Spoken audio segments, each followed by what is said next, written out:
it's safe to say that I wasn't anticipating making this video, and I wasn't anticipating having changed my mind so much. But here we are, and this is the very brief explanation as to why I've decided to take a little bit of a step back. And it may be a break, it may be a complete separation. I could come back to making videos in the future, I could not. But I don't anticipate that things will be the same way in the future if that does end up happening. If I do end up returning and doing things, I don't think that it'll be in the same way that it has been. But without further ado, what is this reasoning? Why have I decided to so radically change the things that I've been doing for a little while now to not doing any of them, at least in a public context? Well, it started quite a while ago, and unfortunately it seems like these kinds of things can whisper at certain points. They can give you little hints, but unless you're ready to hear them and you're ready to take everything that they're saying, you won't really get any value from them. They will just kind of pass by like an afterthought, like a ghost of a memory of something that may have happened, and it's very easy to forget them. And so in that way, when you look back retrospectively on the way that a sequence of events has lined up, then you can start to piece them together and remember certain discrete moments where certain things might have felt a certain way or done in a particular fashion. But in the moment, it's a little bit harder to make that distinction. And so, in my mind, the idea for this change has been the culmination of a lot of kind of different things that have slowly progressed and little bricks that have come together to make the house of this opinion, I suppose, to build the foundations that this house sits upon, I guess you could say. And funnily enough, a very interesting component, you might say, of this argument is actually based on the experience that I've had with veganism. So a little bit more than a year ago, maybe a year and a half ago, I decided to go vegan after having tried it a handful of times over the years, not really successfully, but still having that lingering feeling of wanting to do it, but it not ended up working out very well. Until I decided to make it primarily around an ethical basis that kind of said that I either had to change my actions or change my values. And in that way, once I framed it from that context, then it only made sense to change my actions because I didn't want to change my values. And now, today, once I've had the experience with doing that for a significant amount of time, I feel like the foundations I have for making this decision to be a lot stronger, a lot firmer than they once were when I had attempted this in the past. And the parallels that I've been finding between these two thought processes have been quite significant. There have been quite a few similarities that I didn't think would have any relation to social media and veganism whatsoever. But I don't want this video to be about veganism or about being vegan, because that's just simply not what it's about. I'm just using it as a good example to compare back to help you to understand the history or the chronology of how this opinion of mine, this change that I've decided to make, has evolved, and how I've been able to come to the conclusions that I have currently. I found that these two things stem from the same fundamental place, albeit with their own extra components and extra arguments that go along and that are, important considerations to make. But the basis, the thing that tipped me over to making these decisions for both is the same. And they surround ethics. They surround the idea of doing what I think is right and what is in alignment with the kind of person that I want to be. And whether it is with the case of veganism and not supporting the current instantiation of the animal agriculture industry and how that generally kind of finds itself being expressed, or now with my recent kind of realization, or more so recognition, of the business practices and the models that are present in these social media platforms that I don't want to support, that I don't think are there for the betterment of people, that are there for noble reasons. They're simply there to make more money for the people that are running them. And that's perfectly fine and good. I'm all for making money. I'm all for, being able to provide services that are valuable and then be able to receive a proportional amount of money in return for that. But I do feel there has to be a line where we start to question whether something on a civilization scale or even just a society scale is something that we want to promote and is something that is beneficial or valuable for most people. In the case of social media, the only intention that it seems to want to connect people, to want to have all of these benefits and all of these incredible technologies to be able to make our lives a lot easier and to be able to have these experiences with people we might not be able to otherwise see ourselves connecting with. Like, for example, someone on the other side of the world that we might not be able to see physically, but we could send a friend request and then we could message online, for example. That isn't possible necessarily in the same kind of ways without social media. But what I would argue is that if that was the fundamental intention of these companies, then sure, there is a definite argument that they are beneficial and a positive contribution to society. But when we start to consider what their real motivations are, what their real intentions are, is that it seems to be that connecting people further and doing more to get more users is just simply a way to further addict the people that are consuming this content to then just make more money for the companies, to return a higher amount of revenue each quarter, each year, whatever it might be, to have that be the final end, for that to be the thing that this is all meant for. That the classic quote goes that if you aren't paying for the product, then you are the product. And in that kind of way, philosophically speaking, at least in an informal context, it doesn't seem like something that I resonate with, and doesn't seem like something that would make sense for me to invest a lot of time into contributing towards, especially when there's so many more other things that merit my investment into them. Again, this isn't to say that there are no positive aspects of social media and that there is no one and nothing good about it.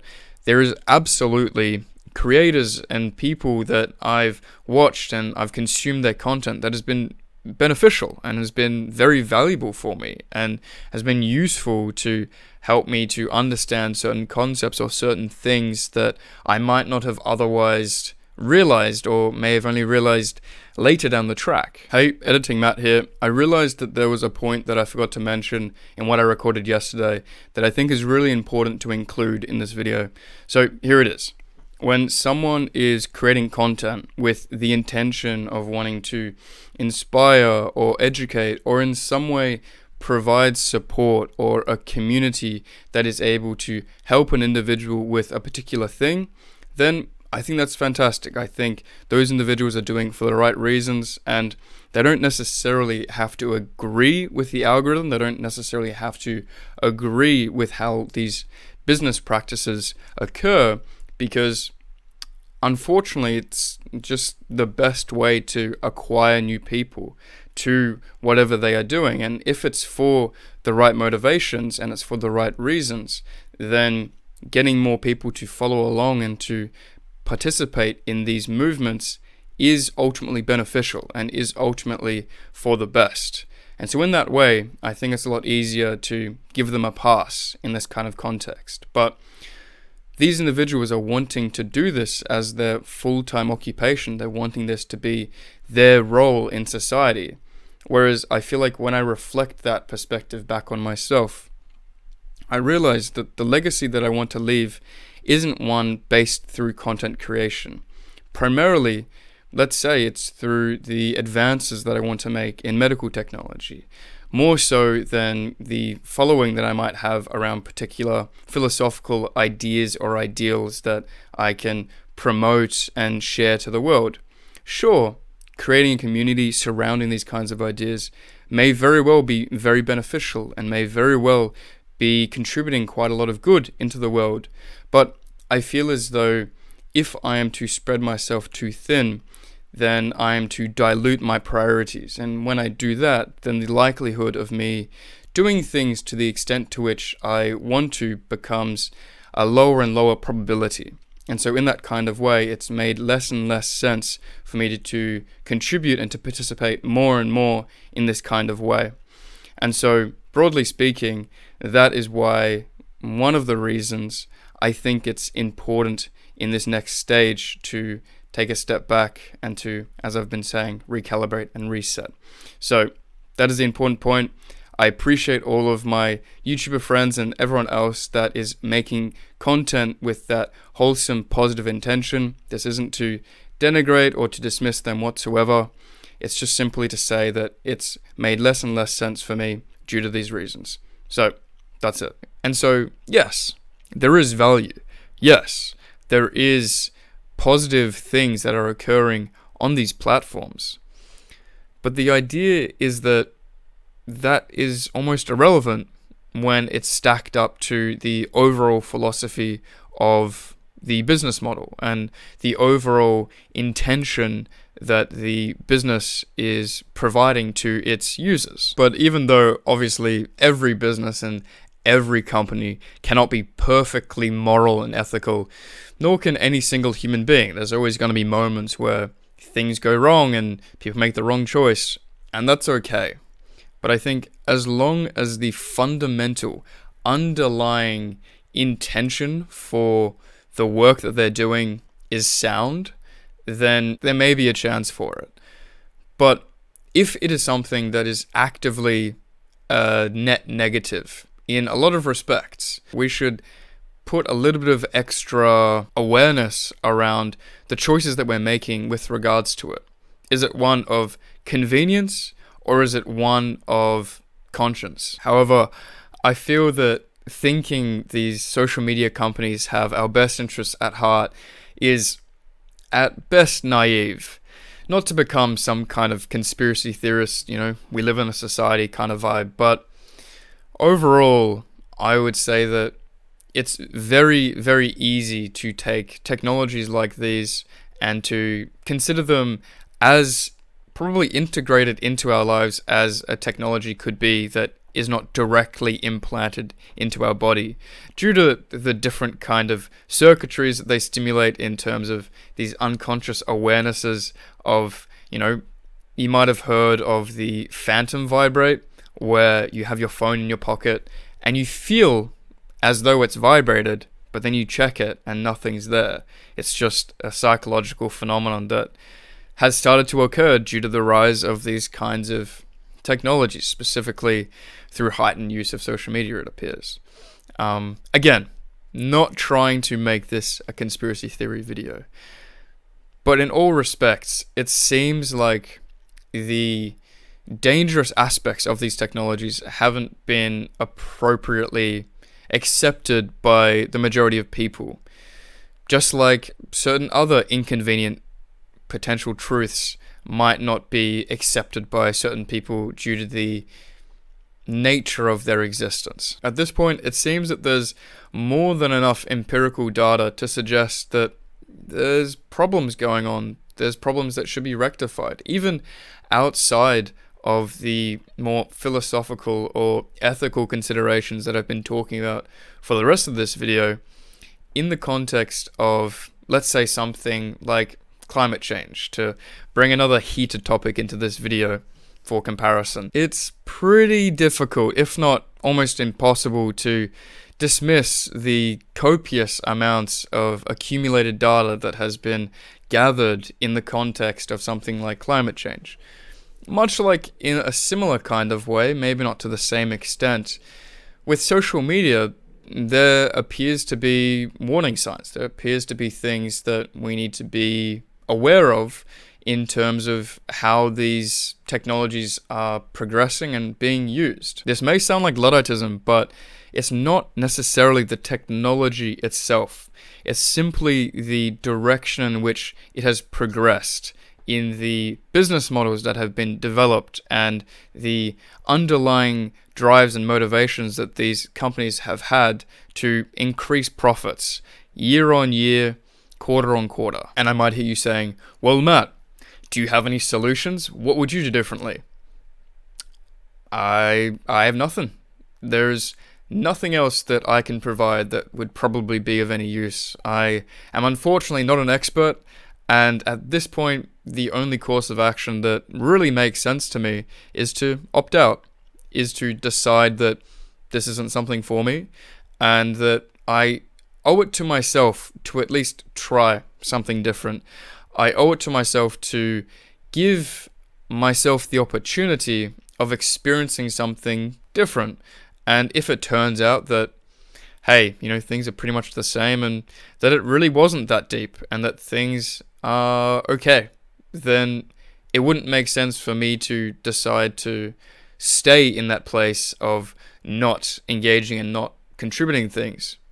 But I don't think that'll be the case. I don't think that it will be, outside of any real social friction that it might cause, be that bad for me. Nor do I think it would be really that bad for most other people that try it as well.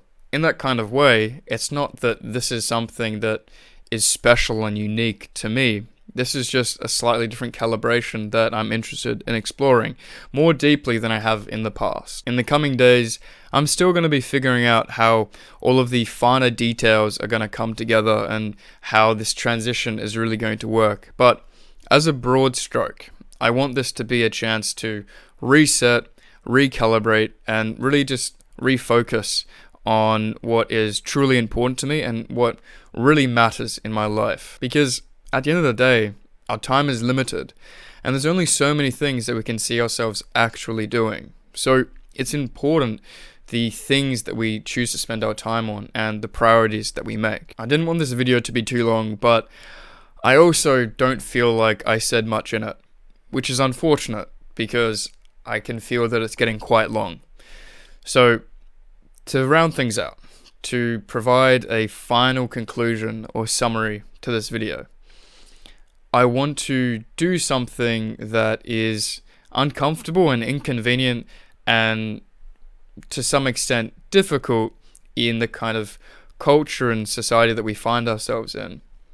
But in a lot of ways, I feel is going to be a freeing activity. It's going to be something that will allow me to be aware of the internal and external expectations that I find being imposed on me and that I impose on myself.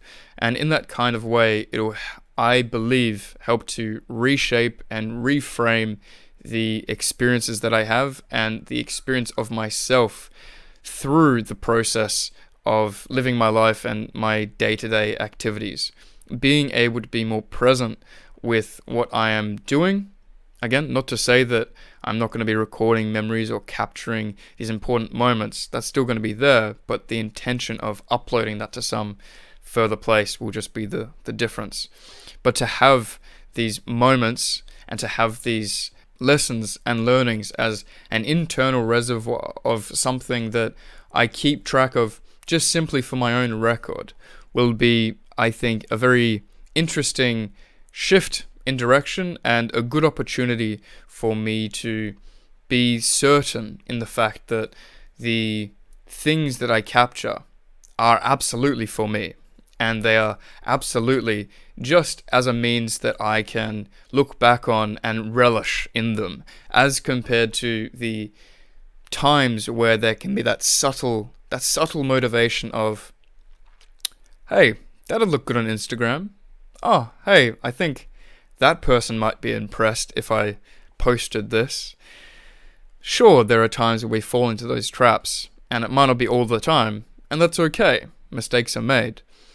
But as a general feeling or vibe, I think this will be better. I think it will be very interesting to investigate further. So now, with all of the ramblings and repetition and circling back to previous points that I wasn't intending on doing is over, we've come to the end. And I've even been wearing my glasses the whole time, so you know it has to have been serious. But I'm hopeful for this next period of time that it will be fruitful in the kinds of realizations or perspectives that I'm able to gain and the kinds of experiences that I'm able to have that I might not have been able to properly appreciate at a previous time. But it is a little bit melancholic because now I don't get to have my parasocial relationship with you, so I'm sorry. This is an unfortunate situation. I wish you all the very best, and I'm very grateful for all of the support that I've been given up to this point. It's a very sad parting, but a necessary one. It's not you, it's me. But for one final time, thanks for watching, thanks for being here, and do more than you think you can.